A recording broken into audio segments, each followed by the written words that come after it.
Amazing grace, how sweet the sound that saved a wretch like me. Hi, welcome to the Straight Talk About God video. I'm Jack. Heroes of Faithing. David. It's not easy to tell a story that everybody knows already, right? But in this story, we want to look at David and his battle with Goliath, the giant. Now, even though David was a young lad, he did beat the 10-foot giant. Well, actually, Goliath was 9 foot 9 inches tall. 10 feet. Must have taken a lot of courage on David's part to go out against that Goliath, But I'm sure that he wouldn't have been able to do anything if he didn't have a strong belief in God, right? David must have also been very confident that God would keep his word to the people of Israel in wars, that he'd help them, against other people. And Goliath's people, the Philistines, were attacking and trying to conquer the Israelites, right? Well, that's what we want to look at in this story.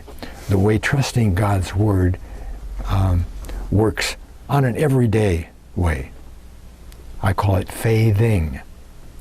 Acting, faithing, right? And that means acting, doing some action based on some promise of God with the confidence that God will keep that word. Right? You see, we can all learn from David because even though he was chosen by God, David, he didn't have a sense of being anyone special or somebody important. Huh? All he knew was that one day, a few years ago, a great man, the prophet Samuel, had showed up at the house, poured oil on his head, and said that he was going to be the king of Israel. Now, being in his early teens, maybe David didn't understand all that too well. I mean, after Samuel left, he just went back to tending the sheep for his father, right?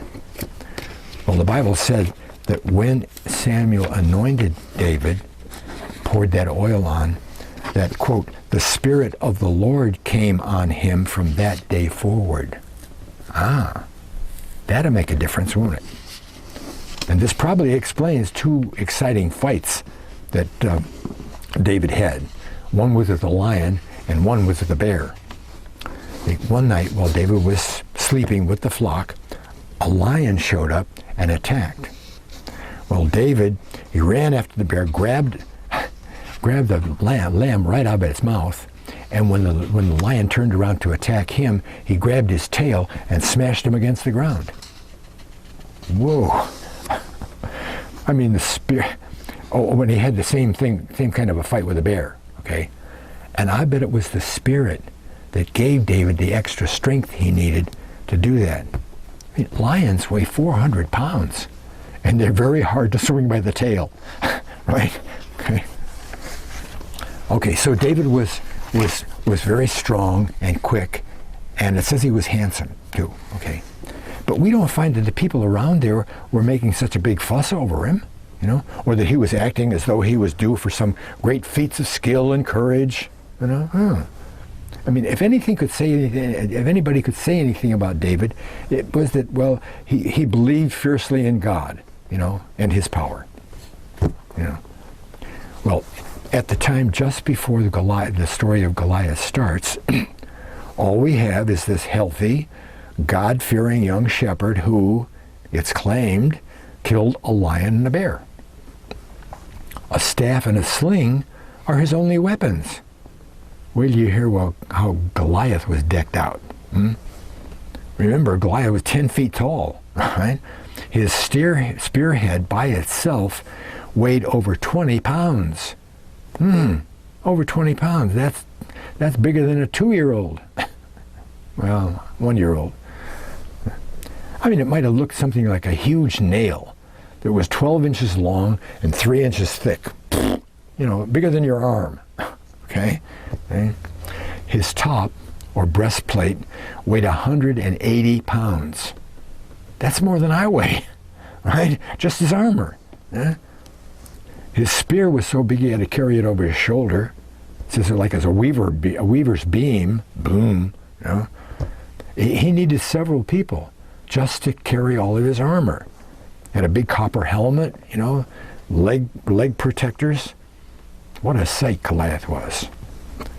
Now, David knew that there was a war going on because his 3 oldest brothers were out there with the army. In fact, if the brothers hadn't been out there, David might have never even met Goliath, right? David certainly had no idea of fighting when he arrived at the army camp. He was just bringing his brothers some bread and wine, you know, to help them, give them something to eat. And that wasn't even David's idea. It was his father who sent him there with that to see how the boys were doing, and, you know. Right? I don't blame David, you know, for getting mad at the Israelite soldiers, you know, when he got to the camp and he heard Goliath parading up and down making fun of Israel and God. Huh? Every day for 40 days, Goliath paraded up and down the little valley that separated the Philistines from the army of Israel, you know. He'd shout that all Israel were cowards, you know, and they couldn't even find one person to fight him alone. He even tried to fool the Israelites to say that, well, if anybody beats me, we'll all surrender. Sure. Well, the Israelite troops were afraid, and that's okay. You can be afraid if you have to go to war, you know, but that wasn't their problem. Their problem was forgetting and doubt. See, they were forgetting that God had said, I help you in your war, you know. Well, David hadn't forgotten and didn't think that God would not come through and help. He said, why do you let this heathen make fun of you like this? Go on out there and kill him. Whoa. Go on out there and kill him. Well, the soldiers, and especially David's brothers, they told David to quit fooling around and go back home with the sheep where he was safe. So David was causing such a stir in the camp that the word got to King Saul. And he sent for David. And David was so strong-minded about the matter that he talked Saul into letting him go out against Goliath. See, David argued that Goliath couldn't be any worse than going out against a lion or a bear, right? And that God would also protect him too against this giant. Well, that was an act of trust in God, telling the king that, just talking faith, right? It's a little like telling the future, you know? David was saying that with God's help, Goliath was going to be dead. Now, David didn't have any special plan of battle or anything. He just believed God and God's promise enough to act on the truth. He faithed, right? He faithed. Another way that David faithed was to refuse the king's armor and his sword, right? When Goliath was big and well armed, but David didn't feel right about using things that he wasn't sure of. Eh? I mean, he knew that if he tried to protect himself, you know, took on himself with the armor, that he'd be slow, easier to kill, maybe, see? See, when we faith in our regular lives, we have to remember, like David, to use what God has already given us. Don't go searching around for, you know, trying to make the decision by yourself. See? God doesn't give us stuff to do that we can't do.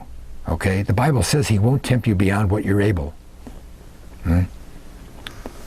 So David did let God do the protecting while he did what he could do best. Move quickly, use a sling with strength and good aim. That's what he was good at, right? And of course, the biggest final way that David acted in trust was to make his way out to meet a warrior that was 5 feet taller than he was. That's like a 2-year-old baby going out against a professional basketball player, 5 feet taller. But, as Dr. Scott used to say, faithing is 90% courage, right? Trusting God is simple. It's simple. You know what to do, but it's very, very hard to actually do it. Takes a lot of courage. Most of the time, all we can see is the things that look impossible, like 10-foot giants. and we can't see God. I mean, wouldn't it have been nice for David if he looked back and up on the hill there were all the Israelite army, watching, and God was there, waving him on. Oh, have a good time. Don't forget the sling.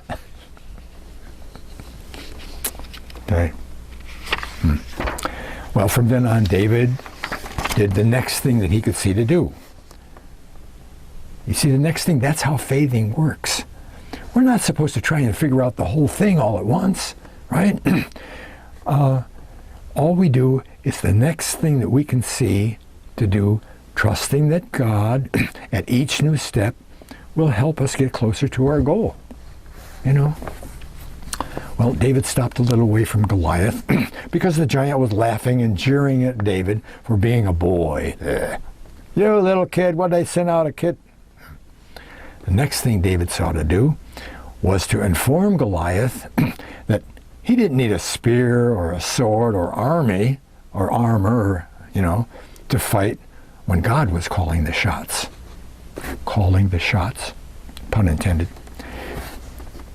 David said he'd cut off Goliath's head and feed his body to the beast. I'll take care of you. And then he waited for the next thing he could do. He didn't have very long to wait. Goliath angrily lumbered forward, to get after David. And the next thing David saw that he could do, because he was still a little bit too far away from Goliath to use his staff, was to use his sling. He fitted a stone in the sling, and as quick as a cat, he whipped that stone forward into Goliath's head. And of course, with God helping David, his shot missed all of the giant's fancy armor, and it struck Goliath's forehead. And the stone actually went a little ways into his head. Whew. Well, the giant fell flat on his face. Not too many more steps for David to take, but clearly his next one would be to kill Goliath. Maybe he would never got up anyway, with a stone in your head. But David probably figured he wasn't going to take a chance on that. But all he had to work with was a sling and a staff. So he took Goliath's own sword out, cut off his head.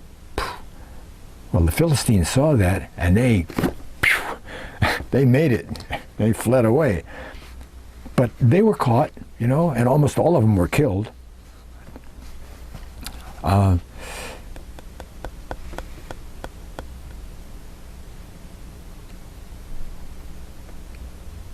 David was a great hero, right? In fact, Saul the king was suspicious of David from then on because the people liked him so much. They really got after David after that, but that's not part of this story. But I hope that the next time you get into a sticky spot, you'll remember how David faithed, on God's promise. God will help you too, if you ask and act, And David went on to be the greatest king that Israel ever had. In fact, David did so much to please God that his kingdom never lost a war and became very rich and prosperous. And God did something very special. He made David a very special promise through the Nathan the prophet. And it's an unconditional promise from then on, forever, right? Which means even today. Oh, today? So you can find that promise in Psalm 89, verses 5, 6, and 7. God told David, through Nathan, that as long as the sun was shining and the moon was out, that a descendant of his, a descendant of David's bloodline, grandson or granddaughter, would be found as a king over the Israelites. That means that somewhere in the world today, this very minute, right, there's a king or a queen out of David's ruling family line, ruling over the descendants of David's nation, Israelites. Now that's not just the Jews. See, there are 11 other tribes besides the Levites. Okay? Between 700 BC and 1066 AD, 1700 years, right? All these other tribes migrated mostly to Northwest Europe and the British Isles. The kingly line of David was already there to rule starting in 1100 BC. 1100, 400 years before they started to migrate over there.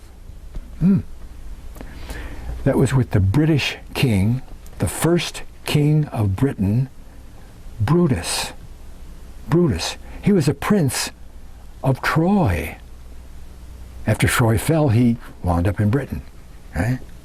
And again, in 583 BC, the prophet Jeremiah brought the Jewish king's daughter, Pt4 was her name, to Ireland, where she married the high king. His name was Yochade, and he was a distant relation of Brutus. They were all, they were both out of the family of Judah on the Zara side. King David was out of the family of Judah on the Pharez side. So the two different lines of Judah merged into one with the marriage in Ireland with Pt4 and Yochade. And out of that marriage came all the kings from then on of Northwest Europe and the British Isles. Queen Victoria was called the grandmother of all the kings of Europe. Because of that, they were all related. Our presidents have all been related to that except one. And what that means is that Queen Elizabeth ruling over Israelites, not Jews, Israelites, there's some Jews there, Queen Elizabeth is out of the line of David today. I have a lot of fun telling you about these failing stories of the Bible. I hope you like them too. Thanks a lot for watching. God bless.